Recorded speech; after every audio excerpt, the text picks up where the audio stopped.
27 सितंबर को जब इजराइल ने हिजबुल्लाह चीफ हसन नसरुल्लाह को मिसाइल हमले में मार गिराया तो ईरान ने इतना जरूर कहा कि वह इसका बदला लेगा, लेकिन उसने जल्दबाजी में कोई प्रतिक्रिया नहीं दी, क्योंकि इससे पहले जब ईरान की राजधानी तेहरान में घुसकर इजराइल की खुफिया एजेंसी मोसाद हमास के बड़े नेता इस्माइल हानिया को मौत के घाट उतारने में सफल रही थी, तो इस घटना के बाद तेहरान ने बदला लेने की कसम खाई थी, जिसके बाद अमेरिका ने इस क्षेत्र में अपने युद्धपोत से लेकर आधुनिक मिसाइल सिस्टम को तैनात कर दिया, जिससे ईरान बैकफुट पर आ गया। फिर ऐसा क्या हुआ कि अचानक ईरान पूरी ताकत के साथ इस बार इजराइल पर टूट पड़ा है। ईरान ने 1 अक्टूबर की रात इजराइल पर सैकड़ों मिसाइलों से हमला बोल दिया है। माना जा रहा है कि ऐसा करके उसने हसन नसरुल्लाह की मौत का बदला लिया है। तस्वीरों से पता चलता है कि ईरान ने मोसाद हेडक्वार्टर, नेवातिम एयरबेस और तेल नोफ एयरबेस को निशाना बनाकर हमला किया। ईरान की IRGC कमांडर इन चीफ सरदार सलामी का कहना है कि ईरान ने 1 अक्टूबर की रात इजराइल पर 200 मिसाइलें दागी। हालांकि इजराइल का दावा है कि इनमें से ज्यादातर मिसाइल को इजराइल की डिफेंस सिस्टम ने नष्ट कर दिया। इजरायली डिफेंस फोर्स के प्रवक्ता डेनियल हागरी ने ईरान के हमले को लेकर क्या जानकारी दी है, आइए आपको सुनाते हैं। Iran launched a large-scale attack of over 180 ballistic missiles directly from Iranian soil at the state of Israel. Iran ने बड़े पैमाने पर 180 मिसाइलों को लॉन्च कर हम पर हमला किया है। ये हमला सीधे ईरान की ओर से किया गया है। कुछ हमले सेंट्रल इजराइल में किए गए हैं, तो कुछ हमले दक्षिण इजराइल की तरफ किए गए।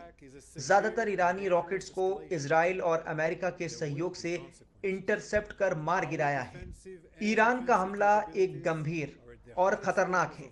इसके नतीजे होंगे। हमारे पास योजना तैयार है, हम जवाब जरूर देंगे। इजराइल सरकार के निर्देश के मुताबिक हम जहां भी चाहें, जब भी चाहें और जैसे भी चाहें जवाब देंगे। ईरान उसके प्रॉक्सी 7 अक्टूबर से इजराइल पर अलग अलग मोर्चे से हमला कर रहे हैं, इसलिए हम भी इजराइल और अपने नागरिकों के बचाव में वो सब कुछ करेंगे जो जरूरी होगा।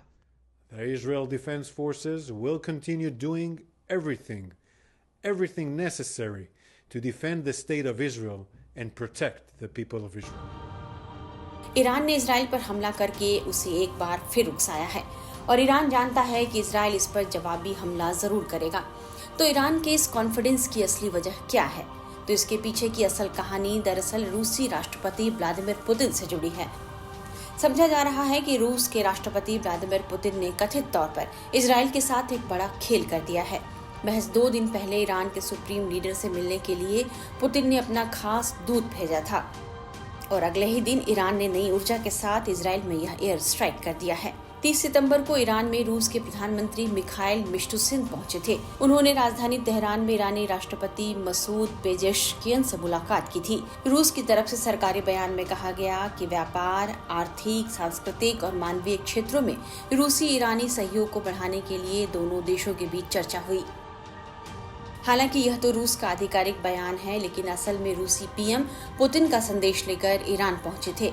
इससे पहले रूस की तरफ से भी लेबनान की राजधानी बेरूत में ईरान समर्थित हिजबुल्लाह चीफ हसन नसरुल्लाह को इजराइल द्वारा मौत के घाट उतारे जाने को एक राजनीतिक हत्या करार दिया था।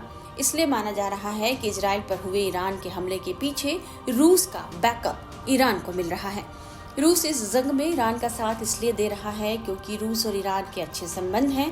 वहीं इसकी दूसरी वजह यह है कि अमेरिका इजराइल के साथ है, इसलिए रूस ईरान के साथ अपनी दोस्ती निभा रहा है। रूस यूक्रेन युद्ध में अमेरिका यूक्रेन का साथ दे रहा है, तो दूसरी तरफ रूस की सबसे ज्यादा यदि किसी ने मदद की है तो वो ईरान है।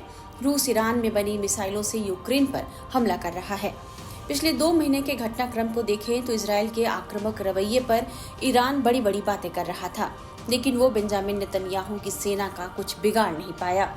हमास का नामो निशान मिटाने की कसम खाए बैठे इजराइल के हौसले इस कदर बुलंद हो चुके हैं कि गाजा में हमास के सफाई के बाद उसने लेबनान में हिजबुल्लाह के खिलाफ भी मोर्चा खोल दिया। इजराइल न सिर्फ हिजबुल्लाह चीफ हसन नसरुल्लाह को मौत के घाट उतारने में सफल रहा है, बल्कि इजराइल ने अपनी उत्तरी सीमा पर स्थित इस पड़ोसी देश में ग्राउंड ऑपरेशन भी शुरू कर दिया है। ऐसे में माना जा रहा है कि व्लादिमीर पुतिन के अपने दूत के रूप में रूस के प्रधानमंत्री मिखाइल मिशुस्तिन को तेहरान भेजा, जिसके बाद ईरान में नई ऊर्जा आई और उसने इजराइल के खिलाफ अब तक का सबसे घातक हमला कर दिया है।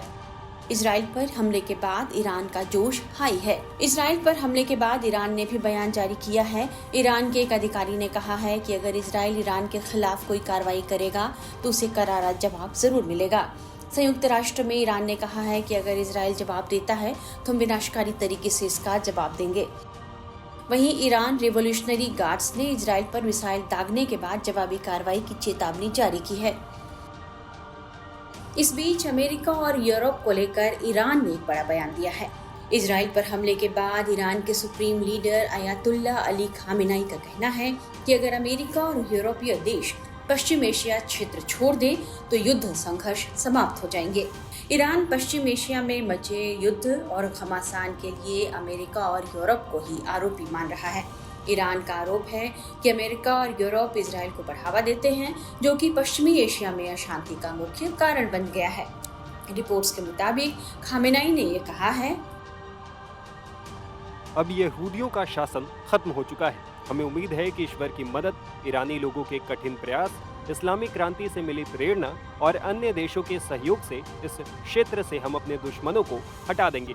यदि अमेरिका और कुछ यूरोपीय देशों की नज़र इस क्षेत्र से हटा दी जाए तो निसंदेह ये संघर्ष और युद्ध पूरी तरह से समाप्त हो जाएंगे। तब इस क्षेत्र के देश शांति, स्वास्थ्य और समृद्धि के साथ एक साथ रह सकते हैं। दूसरी तरफ इजराइल पर अभूतपूर्व हमले के बाद अमेरिका और उसके सहयोगी ईरान पर अतिरिक्त प्रतिबंध लगाने की तैयारी में हैं। अमेरिका ने मंगलवार को चेतावनी दी कि इजराइल के खिलाफ मिसाइल हमले के बाद ईरान को भी गंभीर परिणाम भुगतने होंगे। अमेरिका ने कहा है कि तेहरान से कीमत वसूलने के लिए अमेरिका इजराइल का साथ जरूर देगा। राष्ट्रीय सुरक्षा सलाहकार जेक सुलिवान ने व्हाइट हाउस में एक ब्रीफिंग के दौरान इस पर क्या बताया है, ये जानिए। ईरान ने 200 बैलिस्टिक मिसाइल के साथ इजराइल पर हमला किया है। इस हमले के खिलाफ इजराइल की रक्षा में मदद करने के लिए अमेरिका की सेना ने इजरायली रक्षा बलों के साथ निकटता से समन्वय किया। अमेरिकी नौसैनिक विध्वंसक मिसाइलों को मार गिराने के लिए इंटरसेप्टर फायरिंग में इजरायली वायु रक्षा इकाइयों में शामिल हो गए। राष्ट्रपति बाइडेन और उपराष्ट्रपति हैरिस ने व्हाइट हाउस सिचुएशन रूम से हमले और प्रतिक्रिया की निगरानी कर रहे हैं। वे राष्ट्रीय सुरक्षा टीम से नियमित अपडेट प्राप्त कर रहे हैं। राष्ट्रपति बाइडेन ने यूएस सेना को ईरानी हमलों के खिलाफ इजराइल की रक्षा में मदद करने और इजराइल को निशाना बनाने वाली मिसाइलों को मार गिराने का निर्देश दिया है। हम अभी भी हमले के प्रभाव का आकलन करने के लिए आईडीएफ और इजराइल में अधिकारियों के साथ काम कर रहे हैं, लेकिन मैं इस समय पर जोर देता हूं, हमें इजराइल में किसी भी मौत की जानकारी नहीं मिली है। हम वेस्ट बैंक के जेरिको में एक फिलिस्तीनी नागरिक की कथित मौत पर नजर रख रहे हैं। हमें इजराइल में विमान या रणनीतिक सैन्य संपत्तियों को किसी नुकसान की जानकारी नहीं है। कुल मिलाकर इजराइल पर हुए ईरान के इस अभूतपूर्व हमले से मिडिल ईस्ट में तनाव चरम पर पहुंच गया है।